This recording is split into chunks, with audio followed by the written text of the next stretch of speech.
Hello, everyone. I am Kim Chapin. I'm your co-host for Tragedy to Triumph podcast with Dave Reaver. We are excited to have you back. It's always great to have you tuning in on YouTube or on whatever streaming podcast system that you use or platform that you use. Today is really very special to us, close to our heart. We have one of our dear friends, Colonel Bruce Cox, who is going to be interviewing with Dave. Just grab your Kleenexes now. You're going to need them. It is just an amazing time to listen to truly an American hero, well, two American heroes sitting together. But it'll inspire you, it'll move you, and you're going to hear about moving mountains today because God does move mountains, and you're going to hear it in Bruce's testimony. So stay tuned. We're glad you're here. Well, today I have the incredible personal joy of having one of my best friends in the world on this podcast. Last week we had a great man of God, a wonderful friend too, who flew U-2. Well, he said it's not called a spy plane. But anyway, he was a great interviewee, and we had a wonderful time. But today we have another Global War on Terror veteran from the United States Air Force, Colonel Bruce Cox. Colonel, first of all, I love you, boss. I love you too, Dave. You're an amazing, amazing friend. You and your wife have found a way into my heart that's reserved for a very, very special place, and you filled it. I already told Wanda when I was leaving this morning, I said, Dave's just using me to get to you, Wanda, so. That's hilarious. And it's true. Well, she is. She's a jewel. I have a great picture of your wife and me together at the ball. We were at Globe Life. I think it's called Globe Life Stadium. Mm-hmm. And she was commanding, as we call it. She was in charge of Air Power Foundation program that night, and we had a great time at Skyball. Yep, she's been doing that for a number of years. Can you go back to that picture of her? There he is.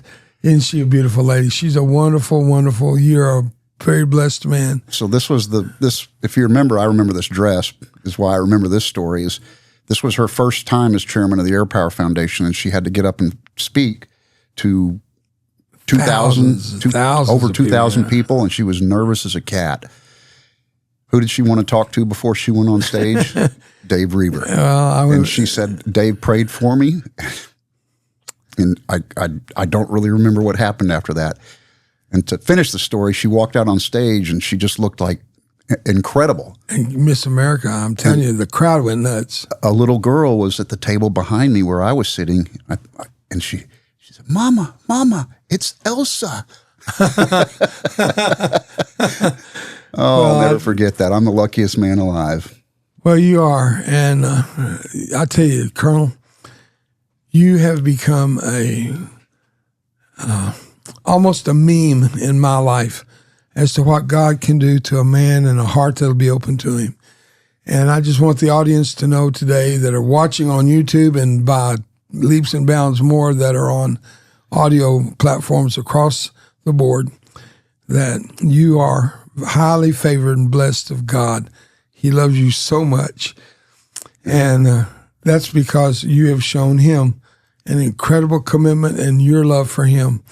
I've seen the transformation of a man that God has got so much to do more for you and through you and in you. And all I want to say is you're used to buckling down, but boy, buckle in the seat because you're in for the ride of your life. Well, Dave, if we want to talk about this up front, we can. I'm prepared to do this, but you were a big part of that journey, and I think you remember that. It was, I guess, just not much over a year ago where you prayed over me in the parking lot in the Fort Worth Stockyards. Yes, sir, right there in the middle of Main Street. Yep. And you know, I've thought about that many times, Colonel. As we were praying, we were parked in that limousine right in the middle of the street. Yep. It's like there was a bubble over us. No one honked. No one shot us a finger. No one cursed us. No one said anything. It's like they were blinded to what God was doing at that particular moment in your life. He said, I got my hand over you. That's what I think. I got my hand over you. And he started then. He's still there with his hand over you.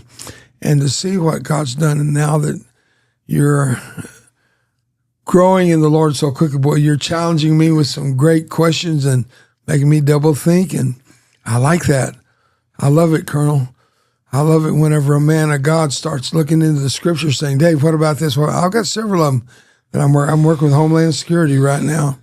I've got a guy that's chief, well, I shouldn't identify his position there, but all the way to the top. And great man. And if I can be a blessing, I want to be a blessing, but I'm being tested in a good way. But let's talk about you for a minute. So my mom, real quickly, she grew up very poor. They were sharecroppers in Bremont, Texas. She had to drop out of school in like the 4th grade to pick cotton. And she ended up meeting my dad at Bryan Air Force Base, and they got married, and I came into existence shortly thereafter. And but she was a very godly woman, raised Catholic by a wonderful set of parents that had 7. She had 6 siblings, there's 7 kids in all. Very, very religious. She would pray for me specifically. We had 3 kids. I was the youngest, and I think she kind of glided through the first 2 and saved all the prayers for me because I needed them the most, and she knew that. But on the morning of 9/11, and she was worried. She'd seen many men go down in fighter jets over the years, and my father being a fighter pilot and a test pilot, and she was worried. So she prayed all the time. On the morning of 9/11, 2001, she woke up at 5:30, 6 o'clock like she always does, and Jesus was sitting on the foot of her bed. Huh. And she was stunned and shocked. And all Jesus said to her is, "Don't worry, I'll be with him." And she knew it was me. Yeah. And I was nowhere near Christ at that time in my life. Absolutely nowhere near Christ at the time of my life. And it would be, she didn't tell me that story. She didn't pick up the phone and call me and tell me. I woke up, started my day. I actually had training at American Airlines that morning. And when the second plane hit and I realized what was happening, I closed my books and I put my uniform on and I went to work. And later that day, I was in an F-16 armed to the bear in the skies over south central United States of America. Wow. With the direction of stand by for taxiing to go shoot down an American airliner if there's any coming inbound that had been hijacked. And of course, I wasn't really a praying man, but believe me, I was praying. Please don't make me shoot down an American passenger jet. Wow. And fortunately, we didn't have to. But that was a cathartic event. Fast forward now, just a couple months later, I'm in the skies over Afghanistan hunting bin Laden. And I still don't know how to describe what happened here, Dave. Is we got tasked to go up to Tora Bora when they were really hunting bin Laden down. The CIA and the teams that were going after him were up there. And I had some airplane malfunctions that I didn't have. I didn't have any MFDs, which means nothing to you, but it made it very difficult to positively ID where the friendlies were, where the enemy was. And the last thing I wanted to do was drop a bomb and have a friendly casualty. So I decided to dive at the ground and see if I could sort it out, with if they had a beacon on where I could go, okay, there's the good guys. He's telling me where the bad guys are, and then I was going to let the bombs loose. There's fires on the ground everywhere. My goggles were getting washed out really bad. And all of a sudden, I realized I was flying not close to a mountain, but I mean, there was a mountain right next to me. I had pushed way down below the ridgeline. And I mean, Dave, I was a dead man. I thought I'm going to hit the ground, now. And I pulled back on the stick, closed my eyes, and this calm swept over me, lit the afterburner and just rocketed up out of this. And I don't, they say God moves mountains. I think it would have been a lot easier for them to pick up my F-16 and move it. So I would say he did that as opposed to moving the mountain for me. But I don't know how I didn't hit the mountain. To this day, I look back on it. And I got back and I talked about it with one of my friends. And he was like, "You need to shut up. You sound like a crazy man." Wow. I didn't even go find Christ then, Dave. That's the really sad thing about that story is I somehow pushed that aside and said, okay, moving on. Yeah, but a seed was planted. There was a little seed of the question, how did I get out of that? And you knew it was supernatural. It couldn't, that's the way God does. Sometimes we feel like we didn't get the message, but it was planted. And here you are talking about today, because somebody out there right now, somebody out there is hearing your story and saying, I know how he feels. And you've related to them the way out of that doubt and fear and confusion, and that Jesus is still the answer. He is in the Colonel. Yep. Like I said, he either moved a mountain or moved me, or I wouldn't be sitting across this table from you. That's remarkable. You served in the United States Air Force. And what did you fly? And when did you fly? And where did you fly? What, when, and where? Well, I was commissioned in '86. I'm a fighting Texas Aggie. So don't hold that too much against me. I won't. I love it. For the most part, I speak in complete sentences now. But I was commissioned, went to pilot training at Reese in 1988. 1986. My class number was 8801. It was the first month of the fiscal year of 1988, which is in 1987. So I went to pilot training at Reese for a year. From there, I was fortunate to be selected to fly F-16s.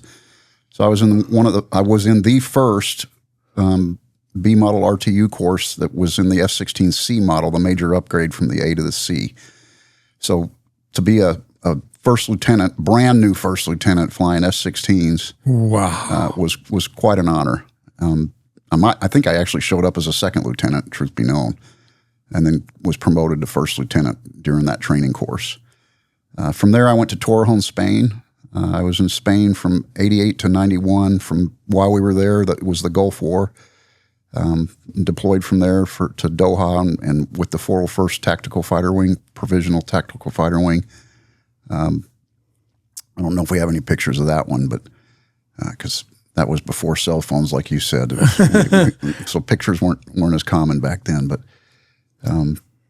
came back from that and then came to the stateside and transitioned out of the active duty into the reserves, and I just love the reserves, and ended up flying right here in the 301st Fighter Wing in Fort Worth, Texas for a long time.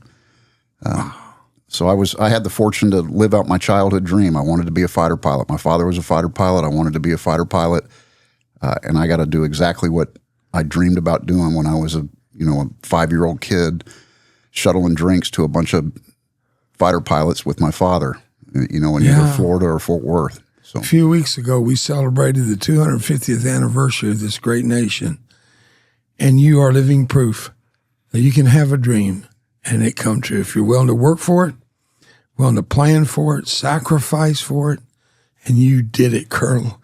You did it. Wow. Well, there's one other acknowledgement that needs to happen here, and that was my mother. She prayed for me incessantly. She was the most prayerful woman I've ever met in my life, and will ever meet. No one will ever surpass it. And we can tell some good stories about her a little bit later if you want, because she was an amazing lady. I'd like to, because there's many a man today serving God because many a mama prayed for him. Well, I can tell you that your service and sacrifice for our freedom is not going to go quietly into the dark, into the night. We're going to celebrate you today. And I want to start right now by, first of all, saying thank you for your service. That is an overused statement, but how else do you say it? Thank you, sir, for what you did. Flying those magnificent aircraft in enemy territory and taking out the bad guys. And Dave, my service doesn't hold a candle to what you did for our country and what you've continued to do for our country. So thanking me doesn't feel quite right. So I want to say thank you for what you do and what you're doing to this day.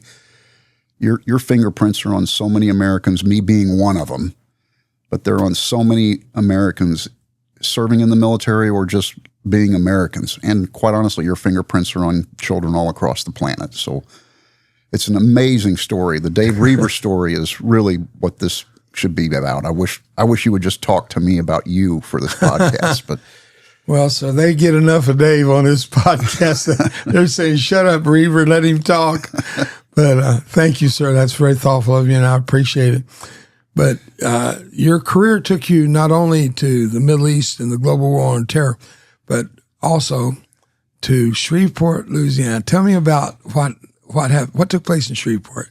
Well, so after 28 years of flying F-16s, my back finally started getting a little bit sore, so I had to do something different. And I don't know what the 10th Air Force commander was thinking, but he said, let's take an Aggie fighter pilot and stick him in command of a dual bomb wing to include a squadron that has nuclear bombs. Wow.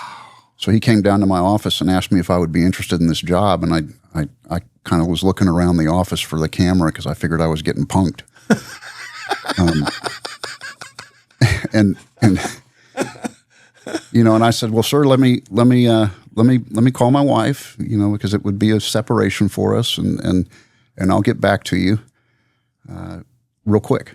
And he walked out of the office. I called Juan and I said, you're never going to believe this, but I'm being offered a job just 4 hours down the road as a wing commander, and with your blessing, I'm gonna jump on this because it'd be a great way for me to culminate my Air Force career. Sure. And she, of course, supported me. Wanda's an amazing military wife. She was unbelievable, and so I took the job. And the airplane, when I first walked on the first B-52 I walked on, I thought I was being joked with because I was going, there is no way the United States Air Force is still flying an airplane like this, steam gauges.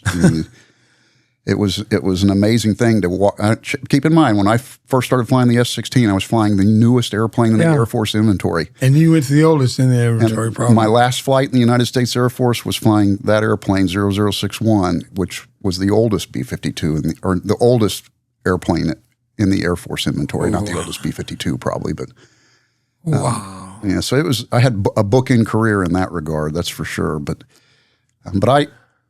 The flying the airplane wasn't the joy of being a wing commander. The joy of being a wing commander is at that point in my life was truly embracing the mission of the Air Force, the goodness of our country, and being able to lead airmen in that endeavor. And it was the honor of a lifetime, and it was the most professionally satisfying thing I'll ever do in my adult life. Wow.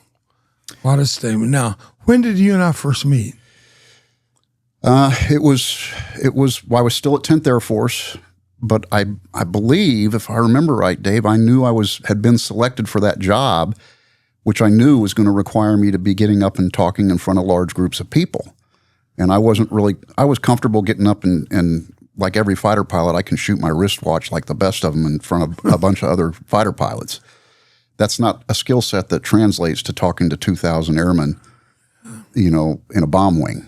And I heard you speak at a Vietnam veteran event. I can't remember that whole period. It was for several years we were honoring Vietnam veterans. Right. And I've always loved Vietnam veterans, always. And I've always been a big part of the Vietnam POW, group as much as I could support them as possible. And I wanted to come hear you speak. And I came here. You were speaking at the base at Fort Worth, and I heard you speak. That's where it was. And I just made a beeline for the stage afterwards, just like your story with Robbie Reisner. And I said, I got to meet this man because I need his help. I need to have his impact on the stage, or at least 1/10 of his impact on the stage when I go out to Barksdale, so I can make a difference in that wing. And that's how we met. And I asked you for your help, and you looked at me, and it's like the world stopped, and you were there for me in that moment. And we've been friends ever since. Yeah. And the trip to Barksdale, I remember being there. That was a wonderful, what a night. What a great night. I'll never forget that, man. Well, let's tell the story a little bit then, because it's first class event, man. So, I think you've seen this, I'm sure, but a lot of people in America that are exposed to the military, they think the Vietnam veterans are getting their due appreciation now. They probably got a raw deal when they got home, but they're being thanked now, and this is wonderful.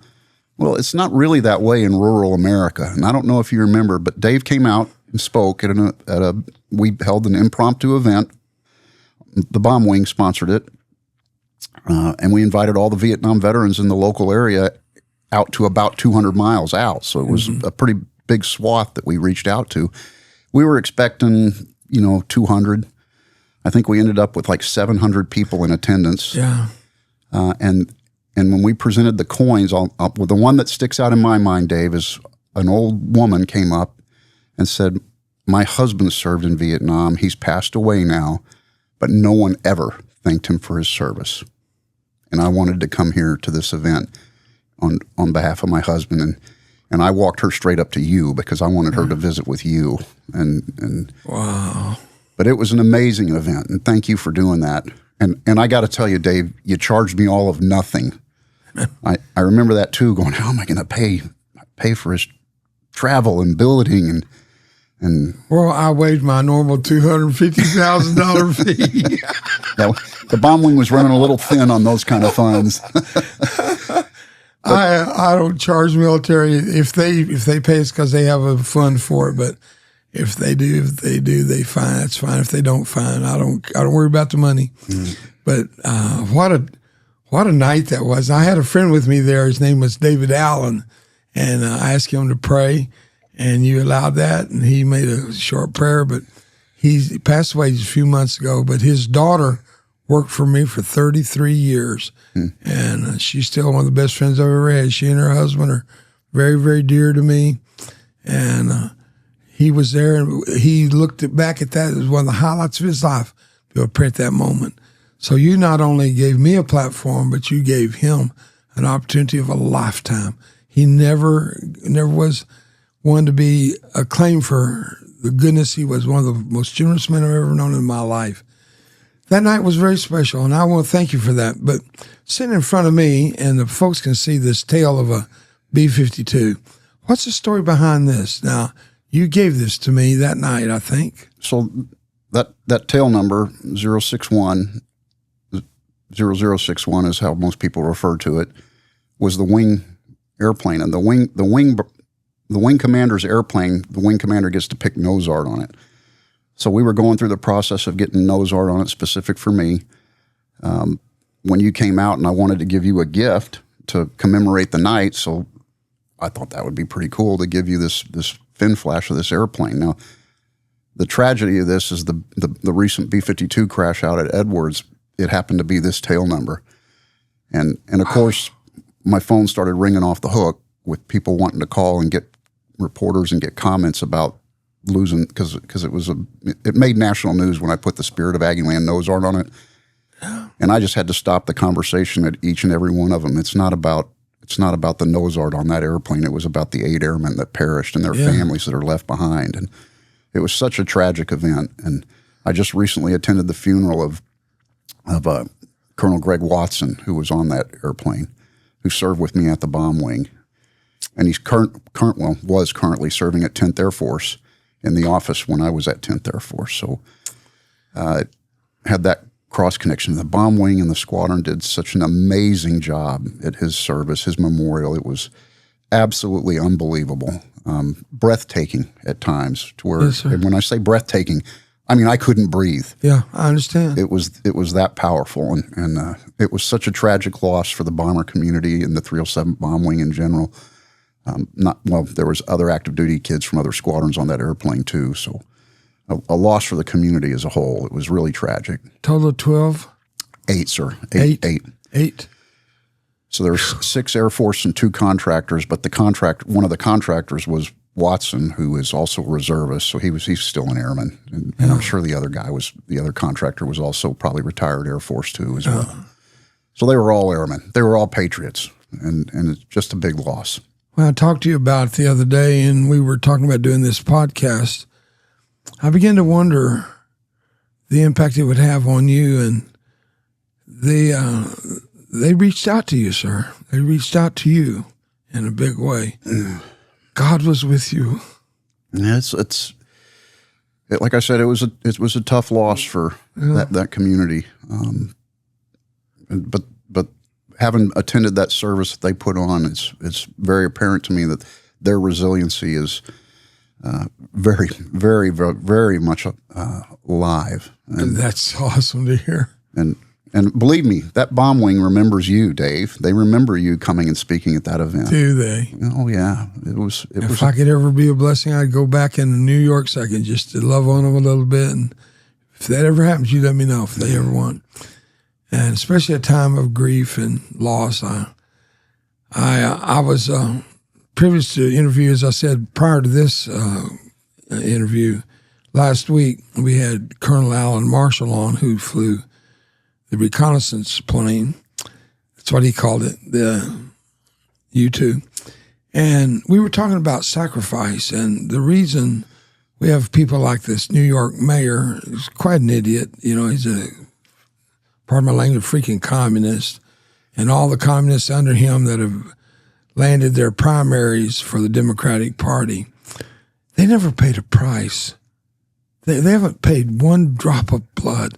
They haven't lost one friend in service to this country for the freedom that gives them the right to even be on the ballot. The people at that palm wing, the people I served with, the people you've known throughout your career, they know what the value is because they know what the sacrifice was. Until you don't know the value till you know what it costs. It cost 8 friends. It cost 8 people's loved ones. It cost all the grandchildren and children and people that could be or would be in that family.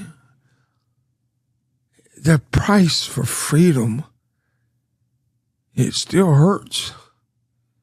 You struggle. I've seen those G's on your back they're coming to haunt you, huh? Don't you dare talk about any physical ailments of mine when I'm talking to Dave Reaver. No, sir, we're not doing that. Well, I guess what I'm trying to say is it's not just physical. There's an emotional toll that makes the physical kind of pale. The emotional toll. I've said to people, a lot of folks ask me, what's the worst pain you've ever known? Well, they think I want to say being burned by a white phosphorus hand grenade blowing 6 inches from my face. The worst pain I've ever known was losing my wife, Brenda, the love of my life, the girl that was there when I was 16. That first time I saw her, I fell in love with her. She's 13. Had to wait till she graduated. We got married, and 54 years later of incredible relationship, I lost her. That's pain. That's emotional pain. Whenever that pain translates to freedom, you don't throw it away at the risk of something new. Let's try something new. No. Let's don't try something new. The great experiment of democracy and representative government of the United States of America, it's still new. It's still fresh if we let it be. And you've paid a price. I've paid a price. I'll admit it. I'm not going to sit here and pretend I don't know what it is to suffer. But it's not so much about suffering. It's the sacrifice that puts the price tag on some value. And they never paid that. And I want the audience to know, please, Colonel, let me say this. What an honor to sit with you and know what you've been through, the stories you've told me that you can't tell on broadcasts like this. You can't tell it all. Thank you, sir. I want people to know there are men like you and women that have sacrificed so much.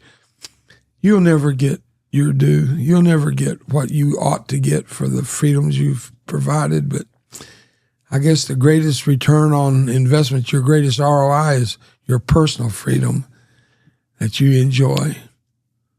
You're still flying too. What do you fly today, sir? Well, we'll come back to that one.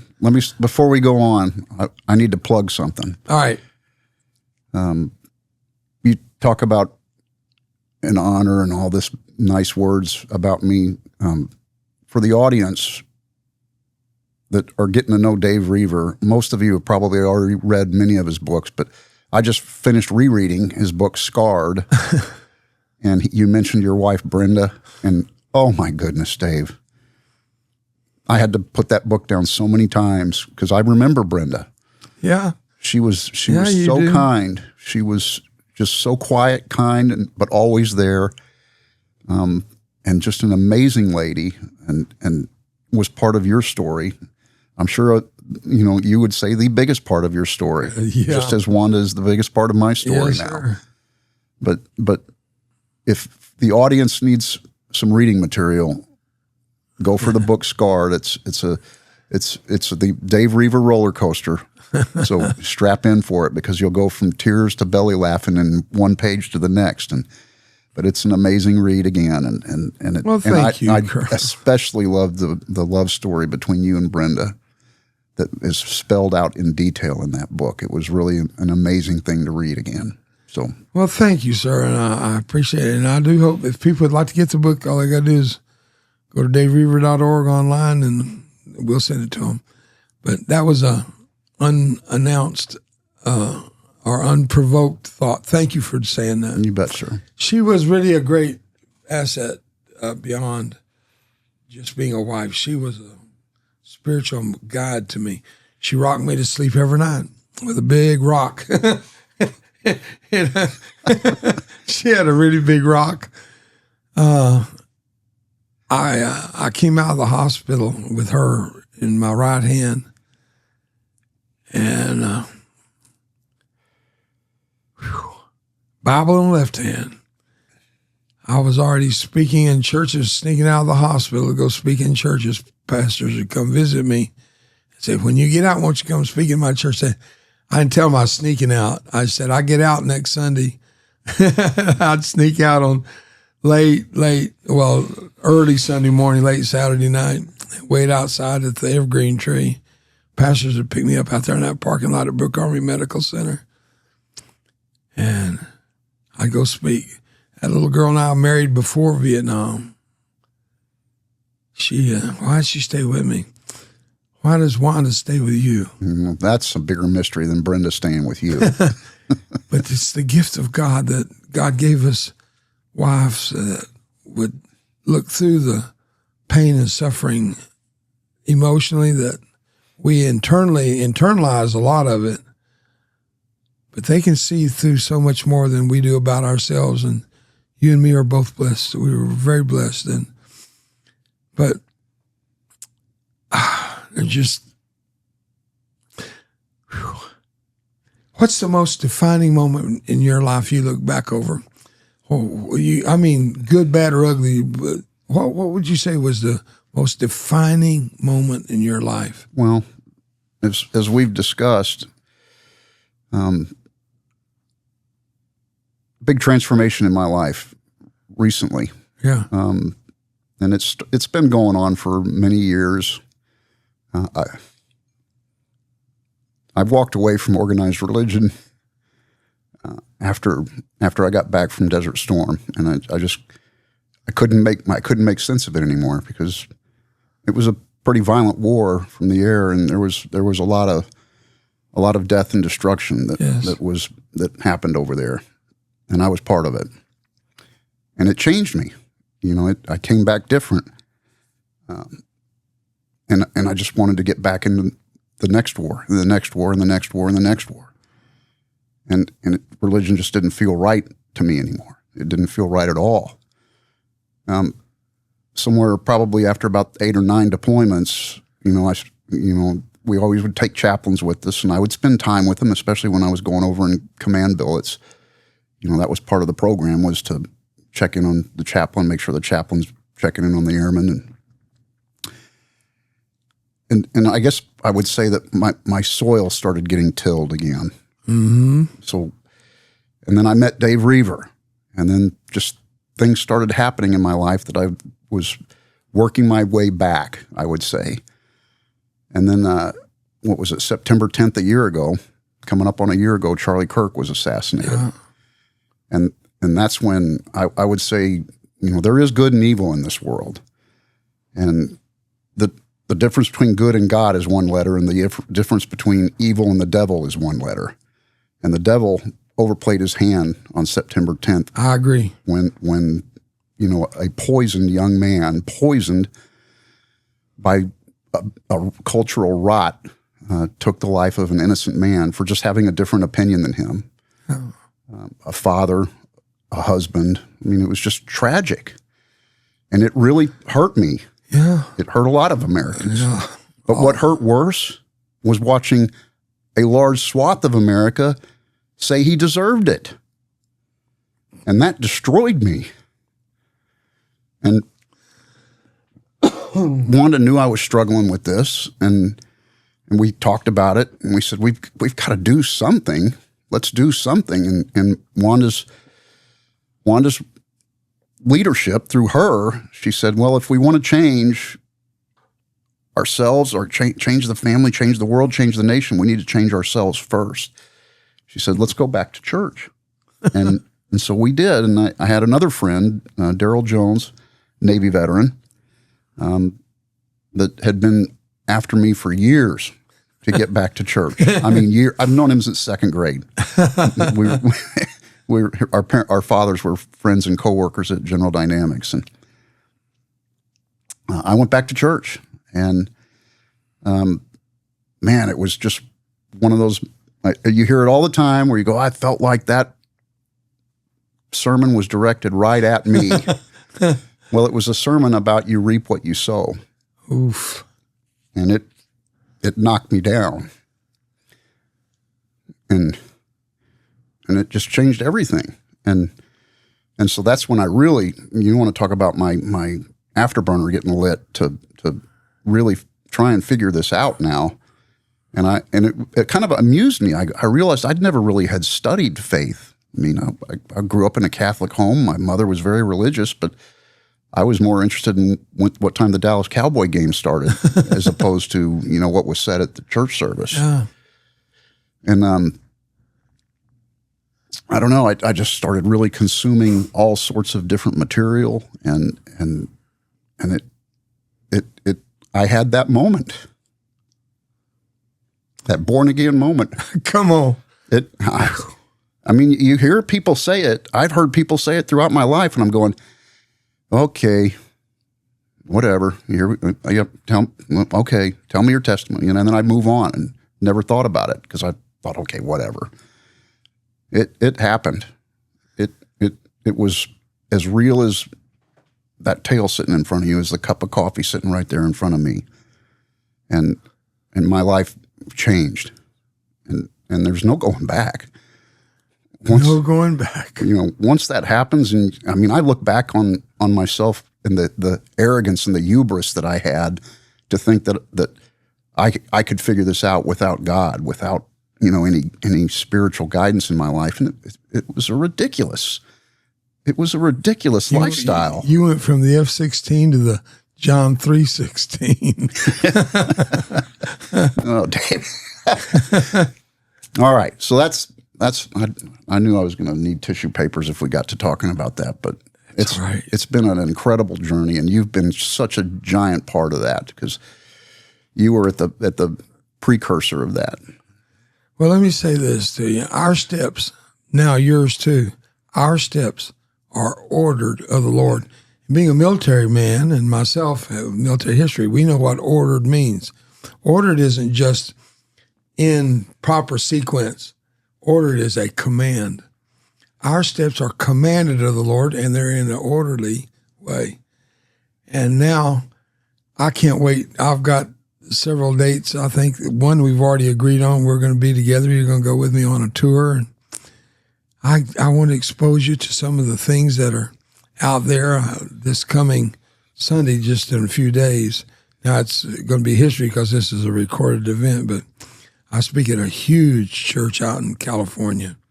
Can't wait to get there. I've never been there before. It's my first time to this church.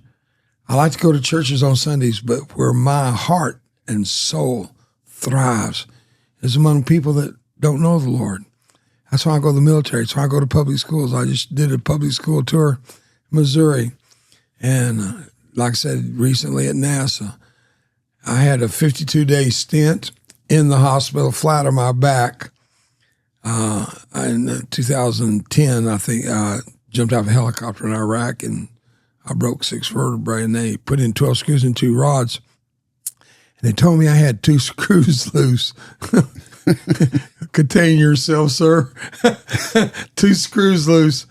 And they had to go in there and fix it. Well, when they got in there, there was a whole lot more damage than they thought. So I was down for 52 days. That was from January the 20th, I think it was, when they did that surgery. I'm a little slow getting back on my feet, but I'm full-time again, right back out there going for it. My steps are ordered of the Lord. Your steps are being now ordered of the Lord. You are ministering to these people because you're the right man, right time, right place, right words, right experience. You were 100% right on. And it's a beginning of a new step and walk in your life. And Colonel, there is no way that this will be the only podcast we're going to do. We're going to end up doing a lot of these together. You watch, because I believe your story, your experience, your life, your class, you're a classy guy. To me, I love the class I see in you, that you're open, vulnerable, willing to talk about just about what you can. There's some things I know are classified, but we won't worry about that. It's that stuff that's the most important thing the listener right now can possibly fathom. A guy with your experience, the questions you've asked, and the situations you've been put in to challenge your even believe there is a God, and how God's brought you through it is beautiful. It's beautiful. You're a beautiful man. I thank God for you. I'm a miniature man in your shadow, Dave. Well, you can say that, but I know better. I'm going to do something, Carl. I'm going to give you a coin. This is my coin, my personal coin. I'll read it for you. Dave Reaver, Vietnam, 1969, United States Navy. My handle was Preacher Man. I wonder where that came from. And on the backside, Naval Special Warfare, River Division 573, Riverine Warfare, Task Force 116, Brownwater, Black Beret. I squeeze that in your palm, my friend. All right. Thank you, sir. It's an honor. It's an honor to share this coin with you and share this podcast with you. I wish we had 3 more hours, but we will in segments of an hour apiece later on. All right? Yes, sir. Will you come back, sir? Absolutely. All right. Anytime. I'm a Fort Worth homeboy, so I love the fact that you're here and I'm here. I am honored that you came out. I look forward to getting to fly in your beautiful little airplane, too. Yes, sir. All right. Listen to me. You people that are watching on YouTube, you're especially best because you get to meet the guy and get to visually see my hero. Also, if you appreciate what we've had to share, please push share or whatever you do. I don't know how you do this because it's above my pay grade. I think it's called share, right, Kim? She's standing behind the camera over there directing me. And if you want to make a comment, please do. But share this and subscribe, because we've got years to give to you that you're not going to get anywhere else. These are personal experiences by some of the greatest people you'll ever meet. Turning Point USA speaker, Dr. Kathy Cook, just a few weeks ago. Dr. Mike Evans, founder of FOZ, Friends of Zion, one of the greatest impactful ministries in all the world. Amazing man, just recently. These are just a few. My brother, who's Dr. Al Reaver, one of the greatest theologians I've ever met in my lifetime. We'll continue to bring people like John Arroyo, and I got a friend I'm going to bring on. He doesn't know it yet, but I'm going to ask him. He will. Brad Heron, who had his face blown completely off of him. Totally. 87% third degree, survived it. What happened? How it happened? How he survived. I've got so many great guests to share with you. Please, let us hear from you. Hit that share button and subscribe. I'm Dave Reaver, and I approve of this message.